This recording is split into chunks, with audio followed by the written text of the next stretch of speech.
there's no room for any other opinions. In that sauce, there's family history, pride, ownership, tradition, all mixed into the sauce. And that's the same with marriage. What other people think of your relationship ends up not being so important as the way you build your traditions, make a new history together, while honoring where you came from. And the thing about homemade sauce is every batch really isn't exactly the same, right? Some seasons the tomatoes are more acidic, some years more sweet. There have to be slight changes in the recipe based on what the world gives you. So even if you needed to change the ratios and the amount of herbs and seasons, you still end up with the perfect red sauce for you. And that's what marriage is. Different years have different struggles. You may need to switch things up to get it just right. But if you keep your commitment to doing what's needed, if you commit to your traditions while also making them your own, if you remember that it doesn't matter what other people say about their or your relationship, but that you need to do what you need to do to honor your recipe, and know that it may change based on what you're dealing with at any time, you will continue to create a deeper love in your marriage. And it's obvious to all of us that Kevin and Angelica will have no problem honoring and keeping their commitment to each other. They are a duo more iconic than any of the greats. Greater than Beavis and Butthead. Greater than Tweedledee and Tweedledum. Greater than Han Solo and Chewie. Than Wayne and Garth, even than Tequila and Lime. Not only are they great together, Angelica and Kevin are fiercely loyal. If you mess with their family, they'll cut you.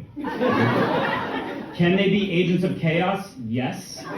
If you've ever played any games with them, you know that. But that chaos of Kevin's complete disregard for Angelica's immediate forgetting of the rules are actually a great example of why we love them so much. They remind us what not to care about. The rules of some stupid game, or what the state capital of Louisiana actually is, or whether we'll get the security deposit back after the red wine was spilled on the white carpet at the Airbnb. No, did we? But instead they focus on the joy and fun of being with friends and family, of sharing food and drink, of making memories and non-memories, of laughing and crying, and throwing batteries into a campfire, but doing it together, ride or die. Kevin and Angelica started as friends of friends to me. Now we're just friends, which we all know to them means family. They treat my kids like they're their nephews. A few years ago, I got a text from my dad at 10 p.m. He was on a ski trip weekend in Bel Air. It's like 3 hours north of here. The message was just a picture of Angelica and Kevin giving my mom a huge hug. They'd only met her like a couple of times at family parties. We're at a random steakhouse in upstate New York, saw them, came to the table and said, "I know you." And ended up chatting with them like they too were family. And that kind of love they give everyone else is the love we know they're going to give each other. They lead with love and joy. They'll defend and protect their family to the death. And since they consider their friends their family too, that's a lot of people. They've gone through a lot and are there to hold each other up through the hardest of times. And because of what they've gone through and the way they support and complement each other, I know, as well as all of you do, how ready they are to enter this next phase. Kevin and Angelica, I'll just give you a few bits of advice I've stolen from other places. Ralph Waldo Emerson said, "It is one of the blessings of old friends that you can afford to be stupid with them." So keep being stupid with each other and keep being old friends with each other. Next bit of advice. This is one I give at every wedding I officiate because it's important for you, but it's also important for the rest of us who are married to remember. Is that marriage is not a noun, it's a verb. I know I'm an English teacher, that's a little sacrilege. It isn't something you get, it's something you do. It's the way you love your partner every day. It's how you choose to continue to say, "I do," and honor your commitment and vow. There's also, this is another tip, an ancient saying going back millennia to an unnamed source that loosely translates to "goons always say same." And what that means to me is be consistent with each other. Remember that you two are on the same team, no matter what. And finally, I'll quote the great Frank Sinatra from the song "Young at Heart." You can go to extremes with impossible schemes. You can laugh with your dream when your dreams fall apart at the seams. and life gets more exciting with each passing day, and love is either in your heart or on its way. I know that above all else, you two are a team. You can handle all the difficulties that life will throw at you. You already have love in your heart, and regardless of where your dreaming and scheming takes you, it'll be the two of you together, a team. So now, we'll get to the business of marrying you, so we can party, Kevin. So, we are here today to celebrate the love which Kevin and Angelica have for each other, and to give social recognition to their decision to commit their lives and accept each other totally. Angelica, please respond to the following with, I do.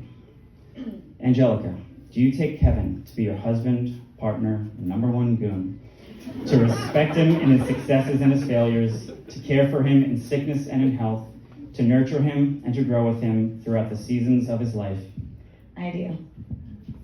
Kevin, please respond to the following with, I do. Kevin, do you take Angelica to be your wife, partner, and primary goon?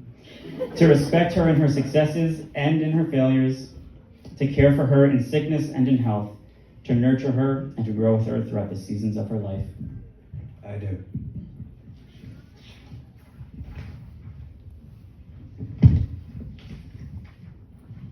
Now, for the attendance here today, every person here represents an opportunity for love and support for this newly married couple. You each carry an obligation to be an advocate for their relationship. Now that you have heard Kevin and Angelica exchange their intentions, do you, their family and friends, promise to encourage and support them in creating a strong and steady marriage? Kevin and Angelica, you have both declared your vow to love and support one another unconditionally. You've heard the love and support of all the people here. Now, it is customary to exchange rings as a symbol of love. The wedding ring is the outward and visible sign of an inward and spiritual bond which unites two loyal hearts in endless love. Please have the rings.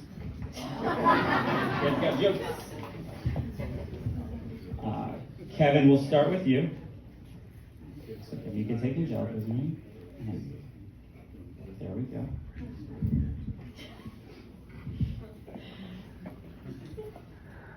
Kevin, please repeat after me as you place the ring on Angelica's finger. Angelica, this is a token of my love. Angelica, this is a token of my love. I marry you with this ring. I marry you with this ring. With all that I have. With all that I have. And all that I am. And all that I am. Now, Angelica, please place the ring on Kevin's finger as you repeat after me. Kevin, this is a token of my love. Kevin, this is a token of my love. I marry you with this ring. I marry you with this ring. With all that I have. With all that I have. And all that I am. And all that I am. For as much as Angelica and Kevin have consented together to join their lives in the bonds of matrimony and have witnessed the same before company, it is with great pleasure that I now pronounce, by the authority vested in me, that you are husband and wife. Kevin, you may kiss the bride.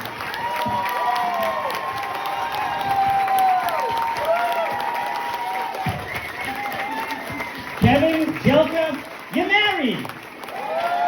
It is my honor to present to you the Spirito Smiths.